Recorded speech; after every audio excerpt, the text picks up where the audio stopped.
The changing seasons in Iowa may be unpredictable, but there's one season you can always count on. Racing season at the Knoxville Raceway, the sprint car capital of the world. Saturday nights through September. The hottest tickets to the biggest races on dirt are just a click away at KnoxvilleRaceway.com.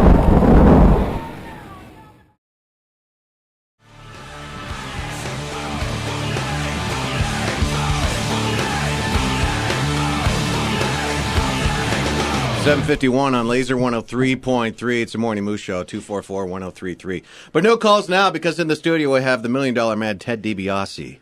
How are you? I'm doing great, man. How are you? Great. Boy, you were a son of a bitch back in the day. Yes, I was. You were a vile heel of a character, and you come on screen, I'm like, ooh, I hate that Dibiase guy. Yeah, so you did your job. I was the guy everybody loved to hate, and I still say, who's the biggest, baddest wrestler in the WWE, in WWE history? Is it The Rock? No. Is it Stone Cold? No. Is it John Cena? No. It's the $1 Million Man when he's standing on his wallet.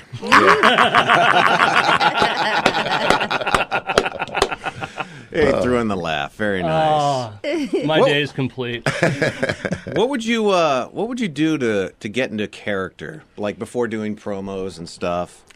We wrestled an insane schedule back then. It was just crazy. I mean, it was like, it's one of those things, it's like I just pulled it up and do it. So you didn't have to prepare, like watch some movie with a vile villain? No. Obviously, it wasn't like preparing for a Hollywood part role. in a movie, because it's like the reason that Vince McMahon picked me to be this particular character is that he had watched me as in wrestling lingo, a heel character, and as a bad guy character, I always kind of carried myself aloof because I knew that the one thing everybody hates is somebody that looks down their nose at other people. Oh yeah. And so, I would walk out. I started right from the dressing room. I'd walk out and I'd stop and I would look at people in the crowd, and you can tell when somebody's looking at you like you're a piece of crap, right? Yeah. Oh sure. And I would just do that, like, are you breathing the same air I am? Yeah. and so I just carried myself that way. And that was part of. So it was a natural. It was just such a brilliant character. Did you ever, like, let's say you're going to the grocery store, did you ever have people come up like, you jerk? Anything like that? Or some people take it too seriously outside the ring in the event? Not really. Vince McMahon, basically came out and told the whole world, hey, look, we are sports entertainment, so what?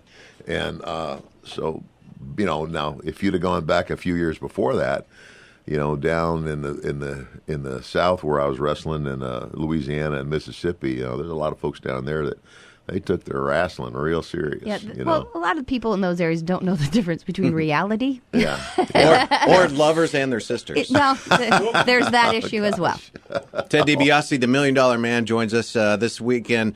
A lot of events going on. You're going to be at 3X Wrestling at Governor Days in Grimes tonight, right? Correct. And then tomorrow in Boone for the 3XW Live Road Show at the Boone County Fairgrounds. That's correct. So it's all Des Moines and Iowa for you this weekend, sir. Yes, it is. And then you're speaking at a church, which is something that I think is interesting, that you've become an evangelist. You preach the word. That is correct. Life-changing.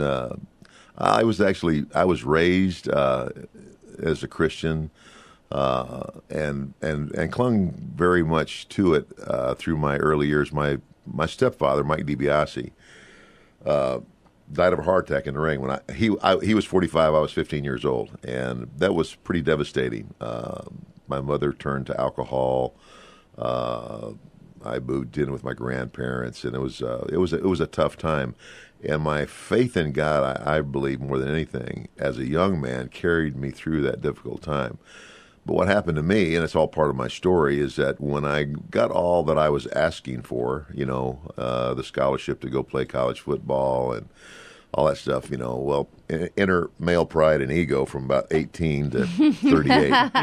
And, I was just pretty much consumed with it. And at the top of my game, when I was at the height of stardom with the WWF and being the $1 Million Man, and now riding around in Learjets and limousines and the whole 9 yards, action figures, and you can still get my action figure, the classic series. But that's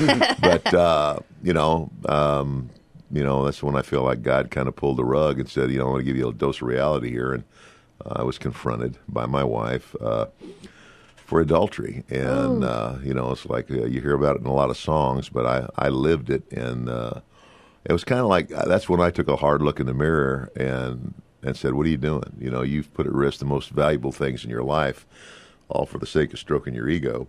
And it wasn't pretty. And that was when I turned back to the God of my youth and never dreamed in a million years that it would lead me down the path it has, that I would one day be ordained through my local church and do this everywhere I go. But I just really believe that in our country today, it's something really needed. I mean, especially with men, like most guys evaluate their masculinity by how much beer they can drink and how big their biceps are and how much money they make and unfortunately how many women they can bed. And, I got 2 words for those guys: grow up. Been there, done that, got that T-shirt, wore it out.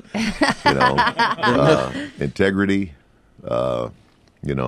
strength of character. Those are the things that I have tried to instill in my sons. That was the other thing. It was like, I heard a guy say this one time. He says, your kids won't always do what you tell them to, but they'll always do what they see you do. Ah. And, so I had a very good role model. My dad, my stepfather, was the only dad I really knew, was not only he was a professional wrestler, but he was a national amateur champion out of Nebraska.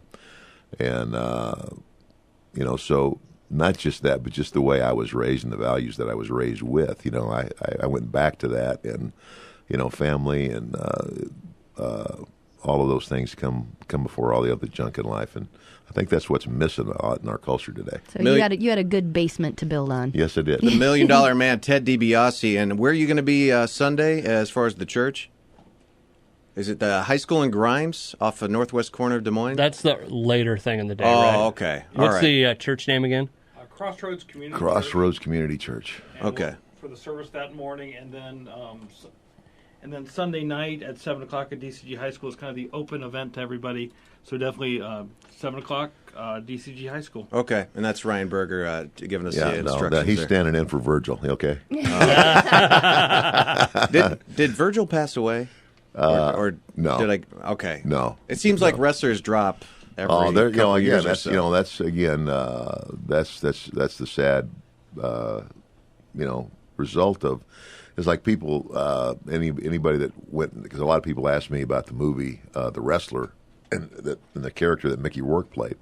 And they said, is that indicative of wrestling? And I said, well, it's not indicative of all of wrestling. I said, but it is a very good picture of what's happened to so many guys in our business, because basically fame becomes their god, and they're going to do anything they can to walk out that curtain and get the roar of the crowd. Okay. And, unfortunately, a blaring example of that today is a guy named Ric Flair.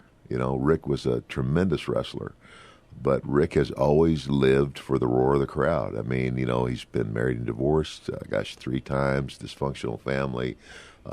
He's not on drugs and didn't do steroids, but, he's got a horrible drinking problem and just never seems, it's just sad. We got to wrap it up, but did you, in your heyday, do drugs or steroids? I tried steroids. I was always afraid of the stuff. I was always asking questions. And I had a doctor tell me one day, he said, look, this stuff was made to help people. And he says, if it's taken under a doctor's care and supervision, it's and for its purpose, then it can help. But, taking like athletes take it in these large dosages, it's like, he says, steroids makes things grow.